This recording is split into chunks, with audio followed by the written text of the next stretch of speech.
بسم اللہ الرحمن الرحیم۔ ناظرین، وی لاگ نمبر 3، تحویل قبلہ کی بحث، پیج 301۔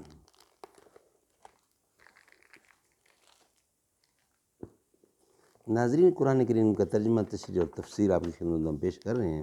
کتاب کا نام ہے معارف القرآن، جلد اول، سورۃ الفاتح سے لے کر سورۃ البقرہ، پارہ اول تا پارہ تیسرا، رکوع 8واں۔ رائٹر ہیں اس کتاب کے حضرت مولانا مفتی محمد شفیع صاحب رحمۃ اللہ علیہ، مفتی اعظم پاکستان۔ بسم اللہ الرحمن الرحیم، الحمد للہ وکفا وسلام علی عبادہ الذین اصطفیٰ۔ پیج نمبر 301، تحویل قبلہ کی بحث، وی لاگ نمبر 3۔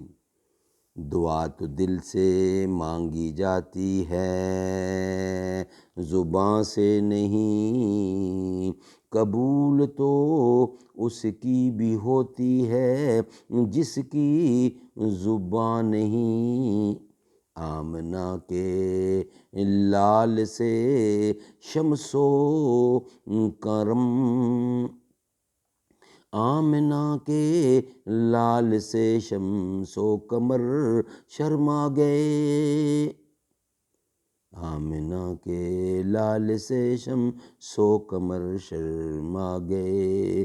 روشنی پھیلی فضا، فضا جھومی، محمد آ گئے۔ روشنی پھیلی فضا جھومی، محمد آ گئے۔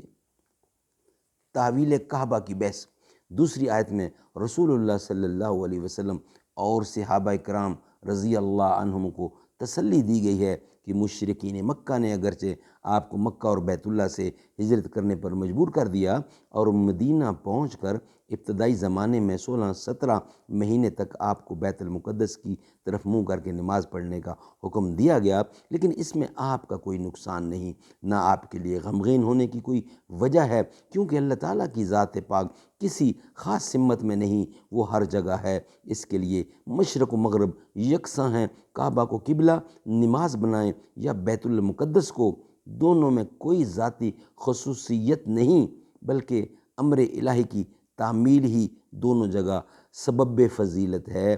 داد حق را قابلیت شرط نیست، بلکہ شرط قابلیت داد ہست۔ سبحان اللہ۔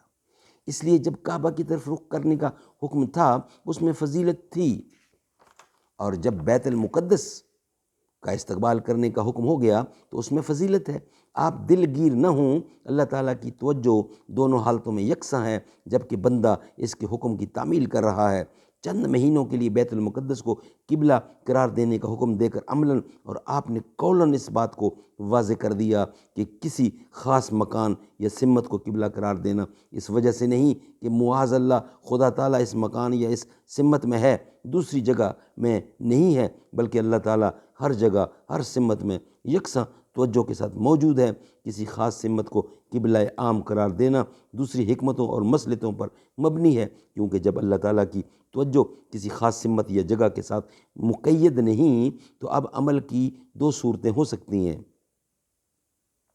ایک یہ کہ ہر شخص کو اختیار دے دیا جائے کہ جس طرف چاہے رخ کر کے نماز پڑھے، دوسرا یہ کہ سب کے لیے کوئی خاص سمت و جہت معین کر دی جائے۔ ظاہر ہے کہ پہلی صورت میں ایک تشتت و افتراق کا منظر سامنے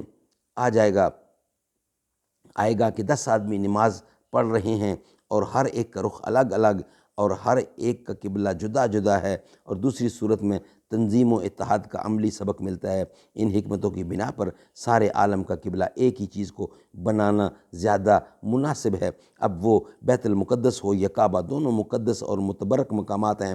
ہر قوم ہر زمانہ کے مناسب اللہ تعالیٰ کی طرف سے احکام آتے ہیں۔ ایک زمانے تک بیت المقدس کو قبلہ بنایا گیا، پھر حضرت اور صحابہ کرام کی دلی خواہش کے مطابق اس حکم کو منسوخ کر کے کعبہ کو قبلہ عالم بنا دیا گیا، اور ارشاد ہوا قد نرا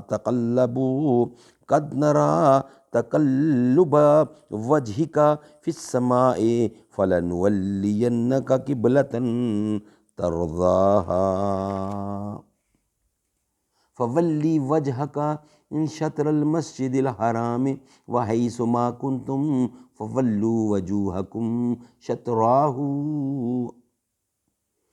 یعنی کعبہ کو قبلہ بنا دینے کی دلی رغبت کی وجہ سے بار بار آسمان کی طرف منہ اٹھا کر دیکھیے میں کہ شاید فرشتہ حکم لے آیا، ہم یہ سب دیکھ رہے ہیں، اس لیے اب ہم آپ کو اسی قبلہ کی طرف متوجہ کر دیں گے جس کو آپ چاہتے ہیں، اس لیے اب سے آپ اپنا چہرہ نماز میں مسجد حرام کی طرف کیا کریں۔ اور یہ حکم کچھ آپ ہی کے لیے مخصوص نہیں بلکہ تمام امت کے لیے یہ حکم دے دیا گیا کہ تم جہاں کہیں بھی موجود ہو، یہاں تک کہ خود بیت اللہ کے اندر بھی ہو، تو نماز میں اپنا رخ مسجد حرام کی طرف کیا کرو۔ سبحان اللہ۔